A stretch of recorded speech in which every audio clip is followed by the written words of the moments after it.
नेवासा येथील समर्पण फाउंडेशनच्या पुढाकारातून तालुक्यातील धनगरवाडी येथे जनावरांच्या आणि पिण्याच्या पाण्याची सोय होण्याकरता सार्वजनिक गावतळे उभारण्याचे काम चालू करण्यात आले होते।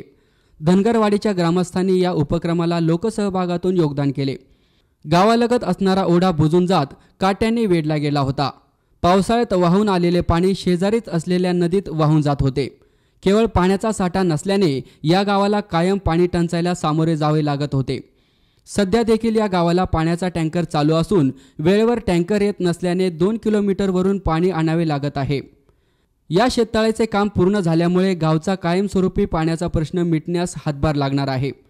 समर्पण फाउंडेशन आणि गावकऱ्यांनी पुढाकार घेऊन आर्थिक हातभार लावत शेततळ्याचे काम पूर्ण केले। हे नेवासा तालुक्यातील बागायती भागातील एक जिरायती गाव आहे आणि ह्या गाव पाटपाण्यापासून तेलला असल्यामुळे आणि तसंच नदीवर कुठल्याही प्रकारची शासनाने बांधण्याची सोय न केल्यामुळे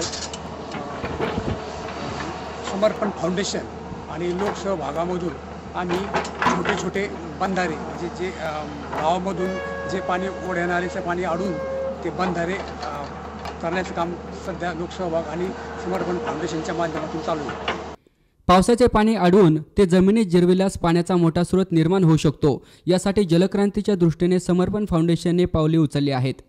यावेळी समर्पण फाउंडेशनचे अध्यक्ष डॉक्टर किरण घुले, ॲडव्होकेट बन्सी सातपुते, ज्ञानेश्वर जाधव, धनगरवाडीचे सखाराम पंडित, अर्जुन वाल्हेकर, मगन वाल्हेकर, प्राध्यापक बाबासाहेब काकडे, मच्छिंद्र तनपुरे आणि इतर ग्रामस्थ मोठ्या संख्येने उपस्थित होते। सी 24 ताससाठी शंकर नाबदे, नेवासा।